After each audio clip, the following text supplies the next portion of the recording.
नमस्कार दोस्तों। डेट आज की 5 अगस्त 2026 है। स्वागत है आपका एडिटोरियल डिस्कशन में। 3 आर्टिकल्स आज हम डिस्कस करेंगे। सबसे पहला आर्टिकल सुप्रीम कोर्ट से रिलेटेड है। सुप्रीम कोर्ट का एक वर्डिक्ट आया है लिव इन रिलेशनशिप से संबंधित, तो पहले इसको हम डिटेल से डिस्कस करेंगे। फिर दूसरा आर्टिकल खेलो इंडिया स्कीम से संबंधित डिस्कस करेंगे। नया फेज लॉन्च किया है सरकार ने खेलो इंडिया स्कीम का, ताकि 2036 ओलंपिक्स अगर इंडिया में होते हैं तो इंडिया ज्यादा से ज्यादा मेडल्स इस वर्जन में, इस इवेंट में जीते। उसके लिए खेलो इंडिया का नया फेज। नेक्स्ट नाटो से संबंधित आर्टिकल है। नाटो 1.0 से नाटो 3.0 तक का सफर, अब नाटो एक नए फेज में एंटर कर रहा है, ये राइटर बोलते हैं। ये टेलीग्राम चैनल है, आप ज्वाइन कर लीजिए, यहां से आप पीडीएफ डाउनलोड कर सकते हो। अब चलिए डिस्कशन स्टार्ट करते हैं।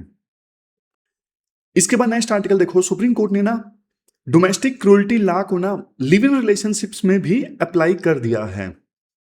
आप ना सिलेबस में जीएस पेपर सेकंड के इस टॉपिक से आर्टिकल को रिलेट कर सकते हो। मैं आपको एक एग्जांपल की सहायता से समझाता हूं। मान लो एक लड़की है जिसका नाम है प्रिया। वो एक लड़के से प्यार करती है, उस लड़के का नाम है महेश। दोनों लिव इन रिलेशनशिप में रह रहे हैं, दोनों बिल्कुल हस्बैंड वाइफ की तरह रहते हैं, और उन्होंने ये डिसाइड किया कि वो जल्द शादी भी कर लेंगे। लेकिन देखो, जो महेश है ना, वो देखो महेश प्रिया को ना मेंटली हरास करता है और फिजिकली भी हरास करता है। ऐसी सिचुएशन में प्रिया जो है वो पुलिस के पास जाती है डोमेस्टिक क्रूएलिटी का केस दर्ज करवाने के लिए। लेकिन महेश का जो वकील है वो ये बोलता है, अरे ये कैसा केस है, जो क्रूएलिटी वाले जो लॉज हैं वो तो सिर्फ हस्बैंड पे लगते हैं, और महेश तो अभी तक लीगली हस्बैंड है ही नहीं, शादी तो अभी तक हुई ही नहीं है। देखो, यही सेम आर्ग्यूमेंट एक एक्यूज्ड ने ना सुप्रीम कोर्ट में दिया। उसने ये बोला कि वो ऑलरेडी किसी और से मैरिड था, तो नई औरत के साथ में उसका जो लिव इन है वो वॉइड है, इलीगल है, इसलिए उस पर जो क्रुएल्टी वाला जो लॉ है वो एप्लीकेबल हो ही नहीं सकता। सुप्रीम कोर्ट बोलती है, रुको जरा रुको। कोर्ट ने देखो बहुत जबरदस्त जजमेंट दिया है। उन्होंने ये बोला है, भारतीय न्याय संहिता 2023 का जो सेक्शन 85 और सेक्शन 86 है ना, पहले आईपीसी का सेक्शन 498 ए हुआ करता था, बीएनएस का सेक्शन 85 और 86 है, ये अब लिव इन रिलेशनशिप्स पे भी लागू होगा। लिव इन रिलेशनशिप जो नेचर में देखो मैरिज जैसी हैं, और लड़का लड़की दोनों एक साथ रह रहे हैं, फ्यूचर में प्लान है शादी करने का, तो उस लिव इन रिलेशनशिप में भी ये जो सेक्शंस हैं वो एप्लीकेबल होंगे। मतलब एक मैन अपनी क्रिमिनल लाइबिलिटी से सिर्फ इसलिए नहीं बच सकता क्योंकि उसकी शादी लीगली वैलिड नहीं थी, ऑलरेडी वो शादीशुदा था, सिर्फ इस नाम पे वो लिव इन रिलेशनशिप में फिजिकल वायलेंस नहीं कर सकता। देखो, हम आगे बढ़े उससे पहले थोड़े और बेसिक्स में आपके क्लियर कर देता हूं। पहले ना आईपीसी का सेक्शन 498 ए हुआ करता था, ये 1983 में आया था। 1983 में आया था ये। इंडिया में देखो उस समय ना दहेज के नाम पे बहुत ज्यादा डेथ्स हो रही थी, तब उस समय ये सेक्शन 498 ए जोड़ा गया था। क्या कहता है सेक्शन 498 ए, मतलब अब तो है नहीं, क्या कहता था आप ये बोल सकते हो। ये सेक्शन कहता था, एक हस्बैंड या फिर उसके रिलेटिव्स के द्वारा किसी मैरिड वुमन के ऊपर अत्याचार किया जाता है ना, तो ये क्रिमिनल ऑफेंस होगा, ये क्राइम होगा। प्रॉब्लम ये थी उस समय के आईपीसी सेक्शन 498 ए में, इसमें ना एक्सप्लिसिटली हस्बैंड वर्ड था, और जब तक देखो शादी हुई नहीं है तो फिर अत्याचार वाली बात वैलिड ही नहीं है, तो लिव इन रिलेशनशिप्स पे ये एप्लीकेबल नहीं था। अब बीएनएस आया तो इसको रिप्लेस करके सेक्शन 85 आ गया सीधा सीधा। सेक्शन 85 क्या बोलता है, ये देखो, किसी महिला पर उसके हस्बैंड या फिर हस्बैंड के रिलेटिव्स के द्वारा अगर अत्याचार किया जाता है ना, तो उसको पनिश करता है बीएनएस का सेक्शन 85।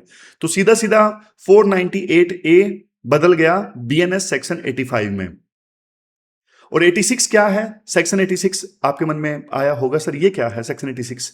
अगर देखो मान लो अत्याचार की वजह से महिला यानी वाइफ सुसाइड कर लेती है, तो फिर ये जो सेक्शन है वो सुसाइड के लिए उकसाने वाले प्रोविजन से डील करता है। सुसाइड के लिए उकसाना, समझ गए?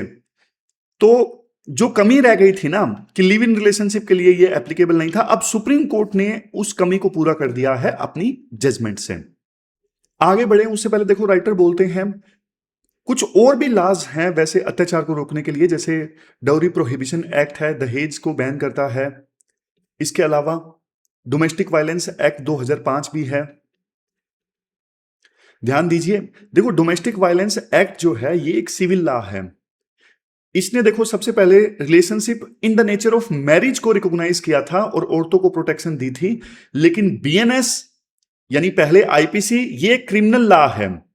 दोनों में डिफरेंस है, मतलब सिविल प्रोटेक्शन और क्रिमिनल पनिशमेंट में ना बहुत जमीन आसमान का फर्क होता है। डोमेस्टिक वायलेंस एक्ट ये सिविल लॉ है और आईपीसी यानी आज का जो बीएनएस है वो एक क्रिमिनल लॉ है, दोनों में फर्क है। और डोमेस्टिक वायलेंस एक्ट ने ना लिव इन रिलेशनशिप को मैरिज के समान पहले रिकॉग्नाइज कर लिया है। अब सुप्रीम कोर्ट ने इस बीएनएस का बोला है कि ये लिव इन में भी एप्लीकेबल होगा, तो यानी अब क्रिमिनल लॉ में भी लिव इन को रिकॉग्नाइज किया गया है। कोर्ट ने ये बड़ा फैसला लिया कैसे? तो यहां पे देखो कुछ इंपॉर्टेंट टर्म्स का मतलब आपको पता होना चाहिए। परपोसिव इंटरप्रिटेशन लॉ देखो दो तरह से पढ़ा जाता है, एक लिटरल यानी एग्जैक्ट वर्ड्स और दूसरा परपोसिव। परपोसिव मतलब मकसद क्या है कानून का। तो कोर्ट ने कहा कि हम ना परपोसिव इंटरप्रिटेशन करेंगे, यानी मकसद के हिसाब से लॉ को इंटरप्रेट करेंगे। यानी जब ये डोमेस्टिक जब ये कानून आया यानी बीएनएस सेक्शन 85 डाला गया, तो इसका मकसद क्या था? मकसद था डोमेस्टिक अत्याचार को रोकना। तो अगर देखो समाज बदल रहा है, लिव इन रिलेशनशिप्स बढ़ रहे हैं, तो लॉ को भी देखो इवोल्व होना पड़ेगा। समझ गए? लॉ को इवोल्व होना पड़ेगा। तो परपोसिव इंटरप्रिटेशन सुप्रीम कोर्ट ने किया। दूसरा, सुप्रीम कोर्ट ने आर्टिकल 14 का यूज किया। कोर्ट ने बहुत प्यारी बात बोली इसमें, अगर एक महिला मैरिड है उसको पीटने पर सजा मिलेगी, लेकिन अगर एक औरत लिव इन में है और उनका इंटेंट शादी का है, तो भाई उसको पीटने पर सजा क्यों नहीं मिलेगी? ये तो आर्टिकल 14 का वायलेशन हो गया ना। फिर next, intent to marry, biggest filter है ये, शादी का इरादा। अब देखो इसका मतलब ये नहीं कि कोई कॉलेज का कपल 2 महीने से साथ रह रहा है, थोड़ा झगड़ा हुआ और क्रिमिनल केस ठोक दिया, नहीं, ऐसा नहीं होगा। कोर्ट ने ना स्ट्रिक्टली क्लियर किया, सिर्फ वही लिव इन रिलेशनशिप्स प्रोटेक्टेड होंगी जो नेचर ऑफ मैरिज, जो इन नेचर ऑफ मैरिज हैं, मतलब जहां पे म्यूचुअल इंटेंट है शादी करने का, दोनों की आपस में ना शादी करने की सच्ची नीयत है, उन पे ये जो बीएनएस 85 वाला है वो एप्लीकेबल होगा। समझ गए? तो सिग्निफिकेंस क्या है? मुझे पता है आपके मन में आया होगा ये क्वेश्चन कि सर ये इंटेंट कैसे पता लगेगी कि शादी की मनसा थी या नहीं थी? तो यही क्रिटिसिज्म भी है कि आप कैसे पता लगाओगे कि मनसा थी या नहीं थी। पहले सिग्निफिकेंस जान लेते हैं, फिर थोड़ा क्रिटिसिज्म भी देखेंगे। देखो सिग्निफिकेंस तो ये है, समाज बदल रहा है। आजकल अर्बन एरियाज में आपको पता है लिव इन कल्चर बहुत कॉमन हो गया है पहले की अपेक्षाकृत। कानून समाज के पीछे नहीं चल सकता, कानून को समाज के साथ चलना पड़ेगा, पहली चीज। दूसरा, देखो बहुत से जो मैन है ना वो महिलाओं को शादी का झांसा देकर उनका फिजिकल एक्सप्लोटेशन करते हैं, मेंटल एक्सप्लोटेशन करते हैं और इवन इकोनॉमिक एक्सप्लोटेशन भी करते हैं। अब वो ये नहीं बोल सकते कि शादी थोड़ी ना हुई है तो हम पे ये कानून एप्लीकेबल नहीं होगा। Next, gender justice. अब देखो टेक्निकल लूप होल्स का सहारा लेके कोई मैन अब यूं नहीं बोल सकता कि भाई मेरी तो ऑलरेडी शादी है और मेरे पे ये कानून लागू नहीं हो सकता, मैं तो ऑलरेडी शादीशुदा हूं। तो उस टेक्निकल लूप होल को भरा गया है। सबसे लास्ट में एक फिल्टर भी कोर्ट ने लगाया है जिसका क्रिटिसिज्म अभी हम डिस्कस करेंगे, इंटेंट टू मैरी। ये फिल्टर लगा के कोर्ट ने ना हर नॉर्मल रिलेशनशिप को ना क्रिमिनल मैटर नहीं बनाया है। मतलब एक नॉर्मल सी गर्लफ्रेंड बॉयफ्रेंड की रिलेशनशिप है उसको क्रिमिनल मैटर नहीं बनाया है। सुप्रीम कोर्ट ने फिल्टर लगा दिया है इंटेंट टू मैरी। लेकिन बस दिक्कत यही है, ये इंटेंट टू मैरी साबित कैसे करेंगे? ये पहला चैलेंज यही है, सबसे बड़ा चैलेंज। दो लोगों का शादी का इरादा था या नहीं, ये कोर्ट में कैसे प्रूव होगा?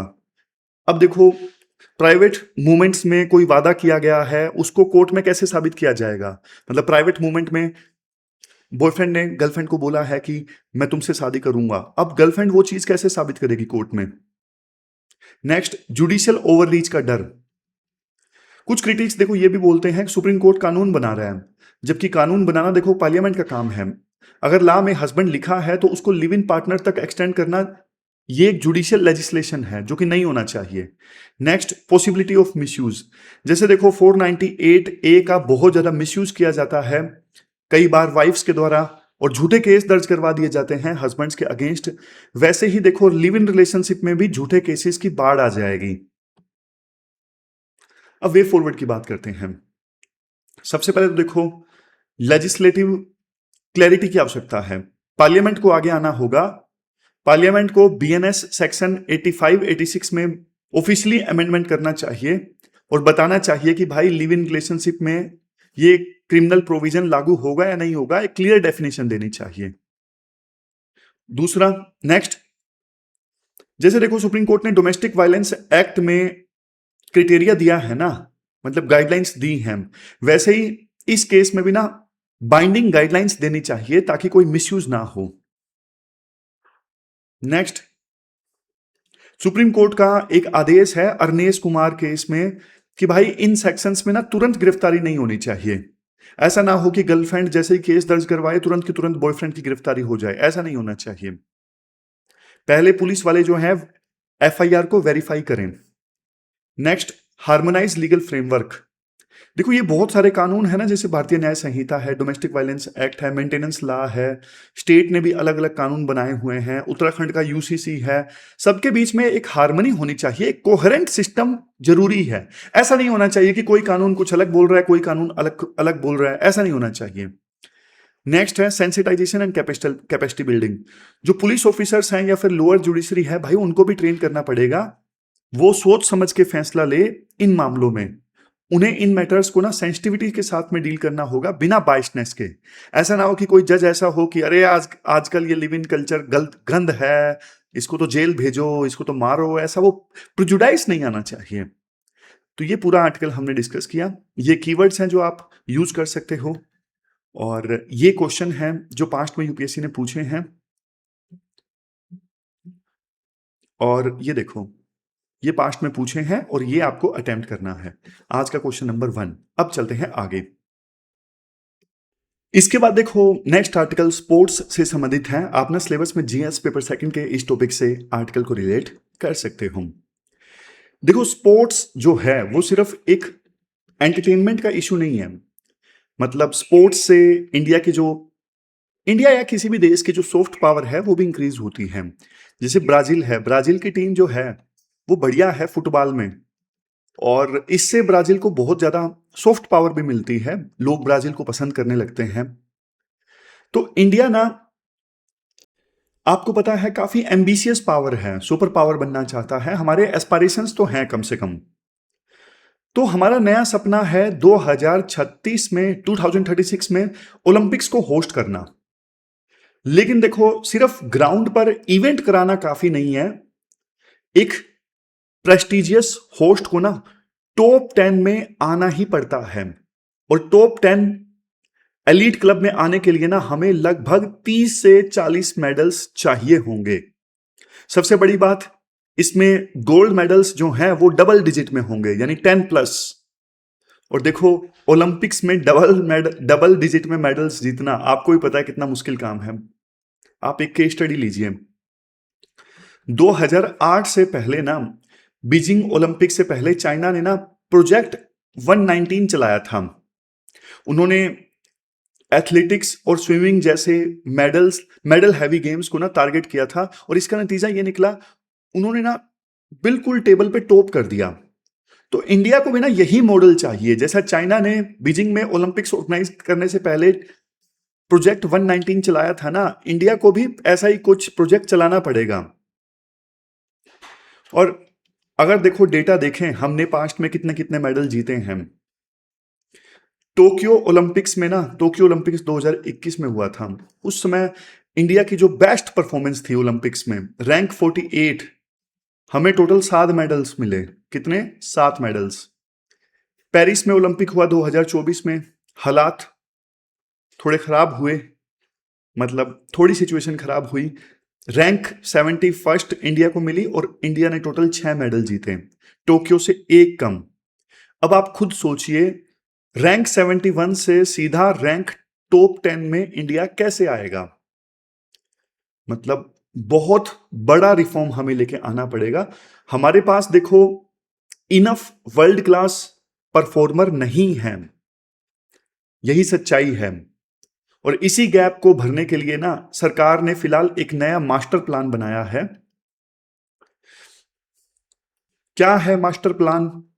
यूनियन कैबिनेट ने ना खेलो इंडिया जो स्कीम है ना, उसके लिए जबरदस्त बजट एलोकेट किया है, पिछले बजट से 8 गुना ज्यादा। कितना? 29,054 करोड़।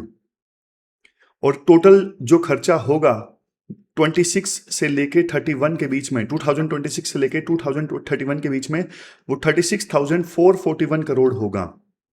इसमें देखो वो पैसा भी है जो नेशनल स्पोर्ट्स फेडरेशन को मिलेगा। लेकिन क्वेश्चन आपके मन में ये आया होगा कि भाई इतना पैसा कहां खर्च होगा, क्या करेंगे इतने पैसे का? तो देखो सिस्टमेटिक ढंग से क्लासिफाई करते हैं। नया जो फेस आया है ना खेलो इंडिया स्कीम का, ये इंश्योर करने के लिए कि इंडिया जो ओलंपिक होस्ट करेगा उसमें ज्यादा से ज्यादा मेडल जीते। अब उसमें देखो ये सारे पिलर्स हैं। पिलर नंबर 1 जो है वो इंफ्रास्ट्रक्चर से रिलेटेड है। देखो ओलंपिक्स का जो टैलेंट है ना, वो आपको पता है कहीं से टपकता नहीं है, आसमान से नहीं गिरता, जमीन आसमान से नहीं टपकता, वो जमीन से निकलता है। अभी देश में लगभग देखो 1000 के आसपास खेलो इंडिया सेंटर्स हैं, डिस्ट्रिक्ट में एवरेज 1। नया टारगेट ये है हर डिस्ट्रिक्ट में खेलो इंडिया के जो सेंटर हैं बढ़ा के 2 या 3 किए जाएं। School, local club, in level पे जो इवेंट्स होते हैं ना उनको भी प्रमोट किया जाएगा। फिर दूसरा है कोचिंग रेवोल्यूशन। देखो कोचिंग सेंटर्स यहां भी पीछा नहीं छोड़ रहे। गांव देहात में जो कोचिज है ना, उन्हें देखो मॉडर्न ट्रेनिंग समझने में ना प्रॉब्लम होती है। क्यों? Language barrier. सरकार अब देखो इस इंग्लिश लैंग्वेज बैरियर को तोड़ेगी और कोचिज को ना उनकी लोकल लैंग्वेज में अपग्रेड किया जाएगा। इसके लिए एक नई बॉडी बनेगी, नेशनल कोच एक्रीडिटेशन बोर्ड। आप मतलब समझो एक्रीडिटेशन का मान्यता प्राप्त, समझ गए? एक्रीडिटेशन का मतलब होता है स्टैंडर्ड सर्टिफिकेशन। ये बोर्ड क्या करेगा? पूरे देश में कोचिंग स्टैंडर्ड्स को यूनिफॉर्म बनाएगा और साइंटिफिक बनाएगा। फिर पिलर 3 है एजुकेशन स्पोर्ट्स इंटीग्रेशन। देखो इस पॉलिसी को ना नेशनल एजुकेशन पॉलिसी के साथ में भी सिंक किया गया है। अब स्पोर्ट्स और पढ़ाई अलग नहीं होंगे। सरकार ने देखो खेलो इंडिया फीडर स्कूल्स और खेलो इंडिया उत्कृष्टता विद्यालय, ये दोनों बनाए हैं। ये इनिशिएटिव्स देखो एजुकेशन और स्पोर्ट्स को आपस में मर्ज कर देंगे। एग्जांपल फिर से देता हूं, खेलो इंडिया फीडर स्कूल और खेलो इंडिया उत्कृष्टता विद्यालय। ये जो विद्यालय है ना, ये एजुकेशन और स्पोर्ट्स को आपस में जोड़ते हैं। फिर सबसे लास्ट में talent pool and technological digitisation. अभी देखो हमारे पास में ना 2904, ये देखो आगे मैं आपको दिखाता भी हूं, ये सारे डिटेल में है आगे जो मैंने आपको बताया ना, ये सब देखो। तो अभी क्या पॉइंट था? अभी पॉइंट ये था, अभी ना हमारे देश में खेलो इंडिया के एथलीट्स कितने हैं? 2904। नया टारगेट क्या है? एक नया इनिशिएटिव स्टार्ट होगा, इमर्जिंग खेलो इंडिया एथलीट्स, जिससे देखो इस टैलेंट पूल को ना 2904 से इंक्रीज करके 28,000 तक ले जाया जाएगा। और स्पोर्ट्स इकोसिस्टम का ना पूरा डिजिटाइजेशन होगा, हर बच्चे का डेटा मेंटेन होगा, bottom to top communication channel होगा। एक गांव का टैलेंटेड बच्चा सीधे नेशनल डैशबोर्ड पे ट्रैक हो पाएगा। अगर वो अच्छा परफॉर्म कर रहा है तो उसे अथॉरिटीज पिक करेंगी, फर्दर ट्रेन करेंगी ताकि मेडल के लिए उसे तैयार किया जा सके। कोई भी टैलेंट छिपा नहीं रहेगा, ये बढ़िया चीज है। लेकिन देखो इसमें चैलेंजेस भी हैं। क्या चैलेंजेस हैं? सबसे बड़ा चैलेंज देखो ये है, हजारों करोड़ रुपए तो एलोकेट हो गए, लेकिन इफेक्टिव ढंग से इनका यूज हो पाएगा, ट्रांसपेरेंटली इनका यूज हो पाएगा, नहीं हो पाएगा, वो एक अलग चीज है। फिर नेक्स्ट है ग्रेजुएशन टू टॉप्स। टॉप्स क्या है? टॉप्स एक स्कीम है, टारगेट ओलंपिक पोडियम स्कीम। ये स्कीम देखो ऑलरेडी चल रही है, जहां पे टॉप के जो एथलीट्स हैं उनको फॉरेन ट्रेनिंग मिलती है। चैलेंज ये है कि खेलो इंडिया का बच्चा स्मूथली टॉप्स लेवल तक कैसे पहुंचेगा। समझ गए? खेलो इंडिया ग्राउंड लेवल पे स्कीम चलेगी, वहां से टैलेंट आइडेंटिफाई होगा और इस टॉप स्कीम का लाभ उसे मिलेगा। ये सिंक्रोनाइजेशन कैसे होगा? ऐसा तो नहीं कि खेलो इंडिया का बच्चा टॉप्स को एक्सेस ही ना कर पाए, फॉरेन ट्रेनिंग को एक्सेस ही नहीं हासिल कर पाए बाद में। नेक्स्ट चैलेंज 3 है इमीडिएट टेस्ट। 2036 यानी 2036 तो भाई दूर है। इस सिस्टम का पहला टेस्ट तो 2030 में होगा, जब कॉमनवेल्थ गेम्स होंगे इंडिया में, जो कॉमनवेल्थ गेम्स 2030 के अहमदाबाद में प्रपोज्ड हैं, तो वो पहला टेस्ट होगा। फिर एक और प्रॉब्लम है डोपिंग की। डोपिंग में क्या होता है, जो बैंड सब्सटेंस है ना, वो एथलीट्स के द्वारा यूज किए जाते हैं अपने परफॉर्मेंस को इंक्रीज करने के लिए। और इंडिया में ये डोपिंग के केसेस ना बहुत ज्यादा सामने आए हैं। 260 केसेस सामने आए हैं डोपिंग के 2024 से, यानी पूरे वर्ल्ड में डोपिंग वायलेशंस के मामले में लगातार तीसरे साल इंडिया ने टॉप किया है। ये इंडिया के स्पोर्ट्स इकोसिस्टम पर एक दाग है। सोच के देखो, 2036 में जब अगर मान लो इंडिया में ओलंपिक्स होंगे तो कैसा लगेगा? इंडिया जो होस्ट है वो डोपिंग में भी नंबर 1 पे है। कैसा लगेगा? अच्छा नहीं लगेगा जाहिर तौर पे। सॉल्यूशन क्या है? सॉल्यूशन देखो ये है, स्ट्रिक्ट एंटी डोपिंग मेजर्स सरकार को लेने होंगे। ग्रास रूट लेवल पे फिट इंडिया मूवमेंट को जबरदस्त ढंग से प्रमोट करना होगा और स्पोर्ट्स पर्सन्स को अवेयर करना होगा कि भाई क्लीन स्पोर्ट्स कल्चर बहुत जरूरी है, देश की बेइज्जती होती है इससे। ये सब स्पोर्ट्स पर्सन्स को भी सेंसिटाइज करना होगा। तो ये पूरा आर्टिकल हमने डिस्कस किया। ये कीवर्ड्स हैं जो आप आंसर्स में यूज कर सकते हो। क्वेश्चन देख लीजिए जो आपको अटेम्प्ट करना है। ये 2014 में पूछा था यूपीएससी ने, और ये आज का क्वेश्चन नंबर 2 जो आपको अटेम्प्ट करना है। चलते हैं आगे। इसके बाद नेक्स्ट आर्टिकल देखो, नाटो के बारे में है। नाटो एक नए स्ट्रेटेजिक ईरा ऑफ ट्रांसफॉर्मेशन में एंटर कर रहा है। आप सिलेबस में जीएस पेपर सेकंड के इस टॉपिक से आर्टिकल को रिलेट कर सकते हो। आर्टिकल डिस्कस करना स्टार्ट करें उससे पहले नाटो के बारे में बेसिक्स आप जान लीजिए। नाटो का पूरा नाम है नॉर्थ अटलांटिक ट्रीटी ऑर्गेनाइजेशन। 1949 में बना था, मिलिट्री अलायंस है। कोर प्रिंसिपल इसका आर्टिकल 5 है। एक मेंबर कंट्री पे हमला है तो वो सब पे हमला माना जाएगा। मेनली कम्युनिज्म के बढ़ते इन्फ्लुएंस को रोकने के लिए ये ऑर्गेनाइजेशन बनी थी, नाटो। समझ गए? अब एक फेमस कोट पे आते हैं। नाटो के फर्स्ट सेक्रेटरी जनरल थे जिनका नाम था लॉर्ड इस्मे। उन्होंने एक बात बोली थी, keep the Russians out, the Americans in and Germans down. समझ गए? मतलब रशियंस को आउट रखो, अमेरिकन्स का दबदबा बना रहे और जर्मन्स को नीचे दबा के रखो। ये कोड था उस समय जो फर्स्ट सेक्रेटरी जनरल ने दिया था। धीरे धीरे देखो नाटो का एवोल्यूशन हुआ। नाटो 1.0 ये इवोल्व हुआ 1949 से लेकर 1991 तक। उस वक्त यूएस ने अपनी मिलिट्री से यूरोप को सोवियत एग्रेशन से बचाया। फिर आया नाटो 2.0, क्योंकि यूएसएसआर तो डिसइंटीग्रेट हो गया 1991 में। तो फिर नाटो का रोल कैसे बदल गया 1991 के बाद? 1991 से 2022 तक, क्योंकि सोवियत यूनियन टूट गया था, नाटो ने अपना विस्तार ईस्ट की तरफ किया। मतलब ऐसे देश जो पहले सोवियत यूनियन का पार्ट हुआ करते थे, उनमें धीरे धीरे नाटो ने इन्फ्लुएंस जमाना स्टार्ट कर दिया। इवन नाटो ने अफगानिस्तान में भी ऑपरेशन किए, बाल्कन कंट्रीज में भी ऑपरेशन किए। पर इस दौरान देखो एक बड़ी प्रॉब्लम स्टार्ट हो गई। क्या? यूरोप ने अपनी मिलिट्री पे ना खर्चा कम कर दिया। वो डिफेंस के लिए पूरी तरह से यूएसए पे निर्भर हो गए, डिपेंडेंट हो गए। तो ये था नाटो 2.0। अब राइटर बोलते हैं अब टर्निंग पॉइंट आ गया है। अब नाटो 3.0 का एवोल्यूशन देखने को मिल रहा है। 2022 में यूएसए ने ना यूक्रेन के ऊपर हमला किया, यहां से शुरू होता है नाटो 3.0। आर्टिकल ये कहता है यूएसए देखो अब यूरोप का चौकीदार नहीं रहेगा। नवंबर 2025 में ना यूएसए की नेशनल सिक्योरिटी स्ट्रेटेजी आई। उस स्ट्रेटेजी में यूएस ने एक जबरदस्त फाउंडेशनल शिफ्ट यानी फंडामेंटल शिफ्ट का ऐलान किया। उन्होंने यूरोप को क्लियर मैसेज दे दिया, भाई अपनी सुरक्षा का खर्चा आप खुद उठाओ, आप हमारे ऊपर डिपेंडेंट मत रहो। इस कंसेप्ट को ना आईआर में बर्डन शेयरिंग बोलते हैं। क्या बोलते हैं? Burden sharing. यूएस ये चाहता है कि यूरोप अपनी जीडीपी का 5% जो है वो डिफेंस पे खर्चा करे। अमेरिका अब देखो इकलौता मिलिट्री बैकबोन नहीं बनेगा नाटो का, यानी सारा जो बर्डन है यूएसए नहीं उठाएगा नाटो का। इसलिए यूएस यूरोपियन कंट्रीज को बोल रहा है भाई तुम भी तो खर्चा करो मिलिट्री पे। समझ गए? ऐसा क्यों?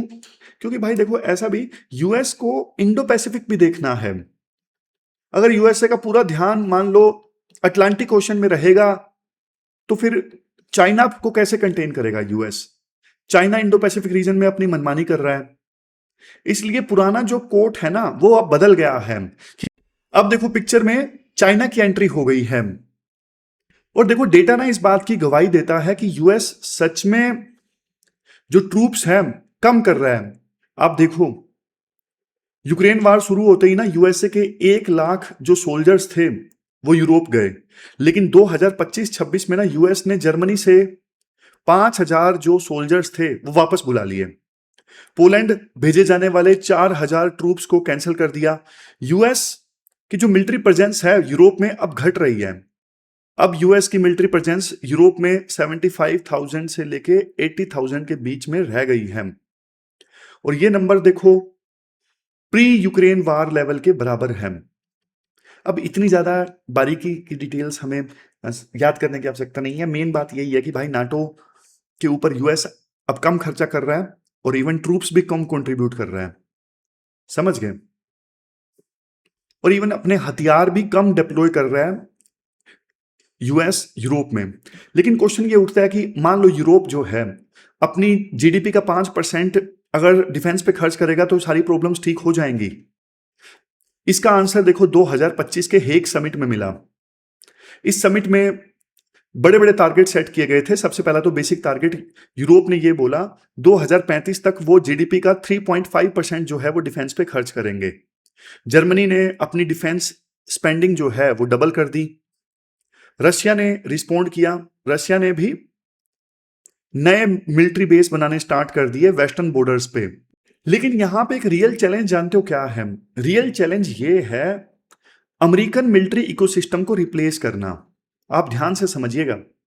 मान लो ट्रूप्स बढ़ा लिए, सोल्जर्स बढ़ा लिए यूरोप ने, नए हथियार खरीद लिए, लेकिन इंटेलिजेंस हो गया, सैटेलाइट सपोर्ट हो गया और मिसाइल डिफेंस हो गया, ये सब कहां आएगा? ये सब कहां से लाएंगे? कमांड एंड कंट्रोल और न्यूक्लियर अम्ब्रेला ये तो भाई यूएस के पास में है ना। यूएस ने यूरोप से अपने बॉम्बर्स और एयरक्राफ्ट कैरियर कम कर लिए हैं और जर्मनी में टॉम होक जो क्रूज मिसाइल है उनका डिप्लॉयमेंट भी रोक दिया है।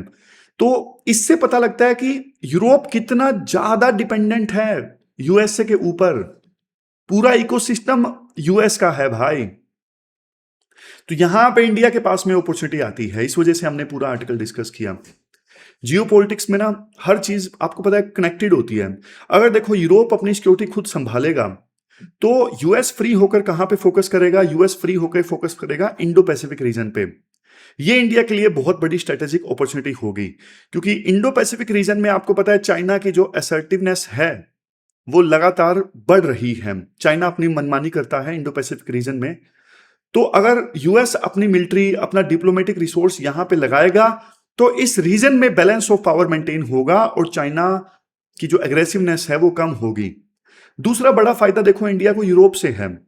जब देखो यूरोप अपना डिफेंस और इंडस्ट्रियल बेस बढ़ाएगा तो इंडिया इस मामले में यूरोप का एक ट्रस्टेड पार्टनर बन सकता है। आर्टिफिशियल इंटेलिजेंस में, साइबर सिक्योरिटी में, सेमीकंडक्टर में, स्पेस में। समझ गए? उनको अपने हथियार इंक्रीज करने हैं, उनको अपना डिफेंस इकोसिस्टम इंक्रीज करना है और इंडिया इस मामले में यूरोप की मदद कर सकता है और इससे इंडिया को भी फायदा होगा। तो ये दो अपॉर्चुनिटीज हैं इंडिया के पास में। समझ गए? तो ये पूरा आर्टिकल हमने डिस्कस किया। ये कीवर्ड्स हैं जो आप आंसर्स में यूज कर सकते हो, और ये 2021-2020 में क्वेश्चन पूछे थे यूपीएससी ने, और ये पोटेंशियल क्वेश्चन नाटो 1.0 से लेकर नाटो 3.0 ये वाला आपको इस क्वेश्चन का आंसर देना है। ये थी हमारी आज की डिस्कशन। कल मिलते हैं फिर से एक नई डिस्कशन के साथ। तब तक आप अपना ध्यान रखिए, अच्छे से पढ़िए। Thank you very much for discussion.